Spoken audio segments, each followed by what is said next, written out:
Good morning, everybody. Welcome to another edition of Coffee with Cory. I'm your host, Cory Smith, here to discuss some NC State men's basketball. NC State, I wanted to kind of go over where things stand for them right now. Obviously, the tough loss this past weekend or this past week on Monday night.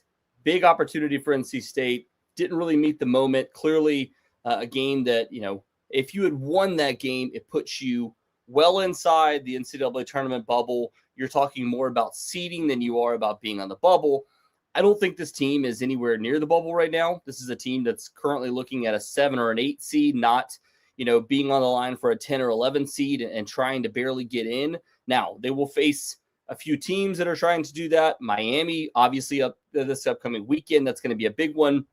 And you have some other teams that are trying to compete to jump NC State in the standings. Obviously, a team like UNC right now in the ACC standings still behind them. And then you're going to face a couple other teams like a Notre Dame on the road that needs, that wants to play spoiler and maybe try to claw their way back up into the seeding of the ACC tournament and make a run. You're going to face a team like Duke, obviously, at home that's looking to try to clinch a number 1 seed. So there's a lot to play for every one of these teams that NC State's going to play down the stretch. UVA notwithstanding, too, a team that already beat NC State this season but has 2 losses so far. So there's going to be a difficult road ahead, but I wanted to kind of take a step back and realize the sky is not falling for this team. That's why I made the title, The Sky is Not Falling for NC State men's basketball. You look at the overall kind of resume for where NC State stands right now, still number 29 in the net rankings, still, has 3 quad 1 wins, which are kind of, becoming a little bit better of quad 1 wins right now, actually. The Clemson game on the road, Clemson is number 30 in the country right now. Wake Forest, a team that actually moved up a little bit despite a loss because they played Louisville. They're going to play some better teams down the stretch. If they find ways to get some of those wins, that solidifies it as a top 75 road win, which would be a quad 1 win by the end of the season. SMU is basically it's confirmed as a quad 1 win, unless SMU just absolutely implodes on the stretch. The number 34 team in the net rankings, they're going to get some wins down the road. So looks like 3 quality quad 1 wins. VCU is looking really good. It's actually a high quad 2 win at home. So there's a few that hey, you're in good position here. Right now, NC State 11-6 in quad 1/quad 2 wins so far. So that's what puts them at 29 in the net. You look down the road, they've got 6 games remaining. All of those are quad 1 or quad 2 games. So none of them hurt if you lose. You're still in good place for the NCAA tournament. But if you want to try to get to a quad, or you want to try to become that a team that's competing more for a 5 or a 4 seed in the NCAA tournament and trying to become a top 4 seed in the ACC tournament, you're going to have to win some of those quad 1 games and, try to win all of these quad 2 games. Looking at the rest of the resume, just want to do a quick breakdown here. NC State's game this Saturday at home will be against Miami, the number 36 team in the country. If Miami moves inside the top 30, that becomes a quad 1 game. So it's a very good quad 2 game. Win that game, and you're right back on track. Then you come back home, stay home against UNC on Tuesday, the number 26 team in the country. That's quad 1. Go on the road a week later. So regardless of what happens, you have a chance to reset. Go on the road a week later against a UVA team that beat you earlier in the season pretty soundly. Can you bounce back? Can you become a better team at that point? Can you be what you've been on the road up until Louisville on Monday night and try to find a way to scratch and claw out a win there? That's a quad 1 game. That's confirmed quad 1. Will be that way the rest of the season. Go on the road to Notre Dame, quad 2. Come back home against Duke. We know Duke is obviously going to stay a quad 1 game. They're number 3 right now in the net rankings. And then you go back, if you finish things up against Stanford at home, that'll be a quad 2 game. More than likely, they're the number 68 team in the country in the net. They could move a little bit, but that'll still be more than likely a quad 2 game by the end of the season. So you're in really good position to still make some noise in the NCAA tournament, but also still make some noise in the ACC tournament beforehand, trying to get to a top 4 seed, trying to get to a double bye. All of those things are still on the table despite what happened on Monday night. Obviously, that's frustrating. it brings up a glaring hole for NC State on a few different ways. Go back and look at the tape, and they picked on Paul McNeil a little bit in that game. Defensively, for Paul McNeil was not there. Was not able to kind of get out a few times on Michael Brown Jr. and not able to get out a couple times on Ryan Conwell. Again, when Michael Brown Jr. gets on an absolute heater like that, it's going to be really hard to stop any player in the country. The fact that he was 6 of 27 coming in from three-point range before that game, NC State thought they could take a risk and let him be a shooter as opposed to a shot creator for others, and it burned them. It's happened a couple times this season. They've also, we only talk about the times where it burns them. We haven't talked about the times where they've left shooters outside and they haven't hit shots. NC State was actually one of the better perimeter defenses in the ACC so far this season up until Monday night.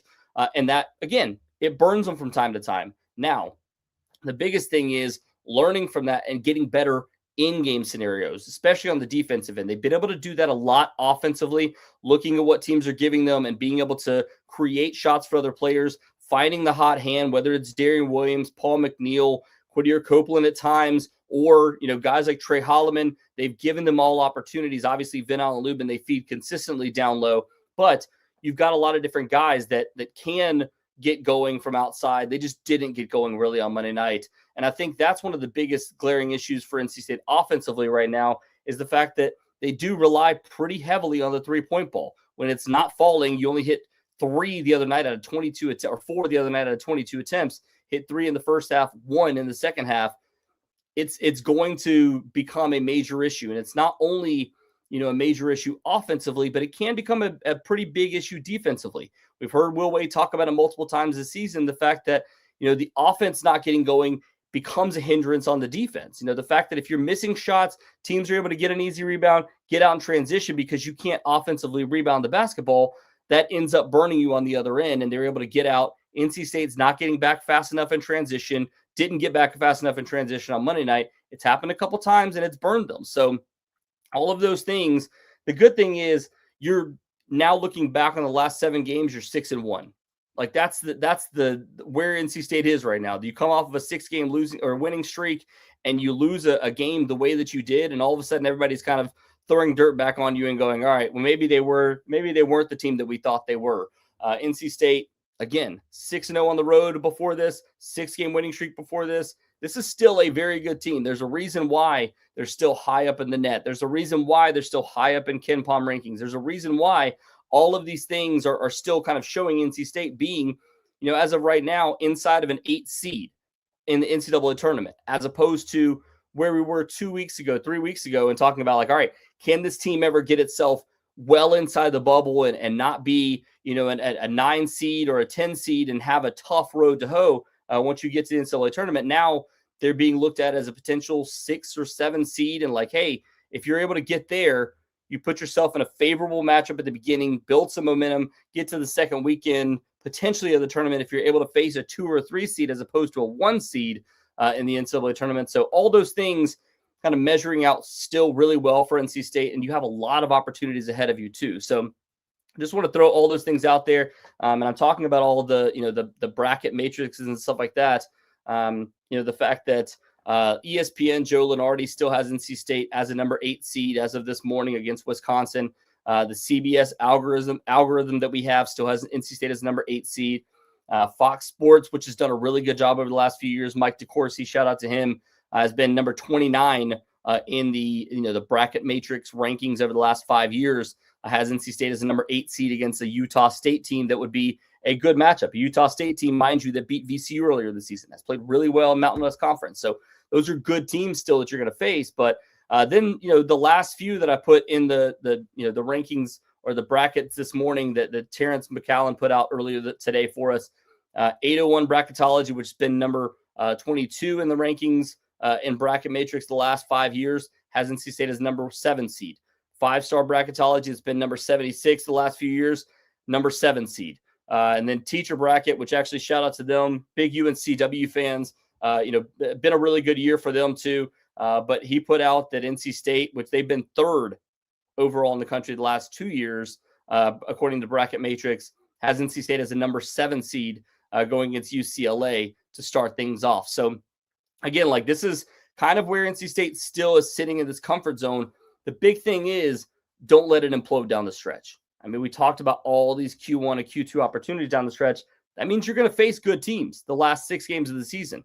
Don't put yourself in a position where you have to be able to fight to get back into a good standing in the NCAA tournament by the time the ACC tournament rolls around. If you go 3-3 down this final stretch, you put yourself in good position. But that's easier said than done. You're facing a Miami team that's been red hot this coming up Saturday. The only teams they've lost to have been good teams in the ACC. They just beat UNC, so we know they're a good team. They've got a ton of shooters all over the place, and obviously Malik Reneau has been playing at an all-ACC level, averaging almost 20 points per game, 6.6 rebounds, 2.2 assists. So he's been really good this season. The fact that they have 4 different guys that average double digits.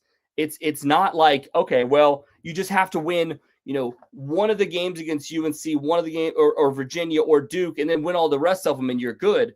Miami's a very good team too. So in order to get to 3-3, you're going to have to beat Miami, Notre Dame, and Stanford if you're going to lose the other 3 games. So like you still have to be able to kind of check off that first box of, hey, refocus, get back at home against Miami, a place where you've lost a couple games. You can't go out and just, wet the bed in this one and then expect to be able to claw back. So it's about bouncing back for NC State this Saturday. We'll talk more about this Miami game.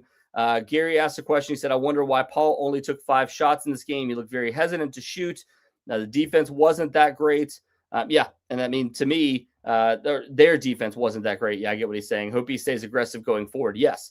And Paul McNeil getting going, especially if his defense is going to be something that I'm sure teams are going to cut on the tape and go, all right, we can go after Paul McNeil the same way that SMU did early last week, the same way that Louisville did on Monday night. They're going to look at that and go, all right, well, if he's not playing well offensively, we're going to attack him defensively and force NC State to make a switch there because he is a guy that's a red hot shooter. Once he gets going, obviously we talked about the fact that he has a neon green light, like he's that good of a shooter.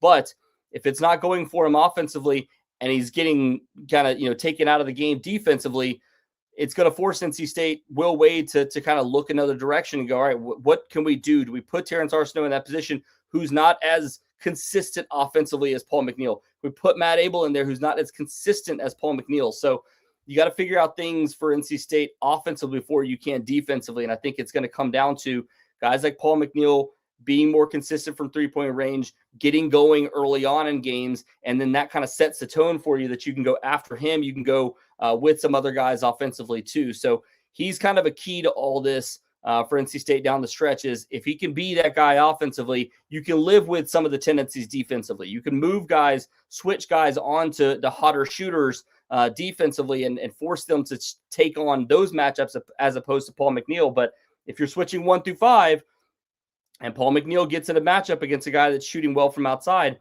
that's going to be a tough matchup for him. So we'll see what NC State does these next few games. We'll talk about all of it. But I just get on here, talk about the fact that NC State is still in a good position, still in a great spot. These last 6 games, it's about finishing now and finding opportunities where you can to finish these games, win as many of these games down the stretch, put yourself in great position. So thank you to everybody for listening. We will talk to you again soon.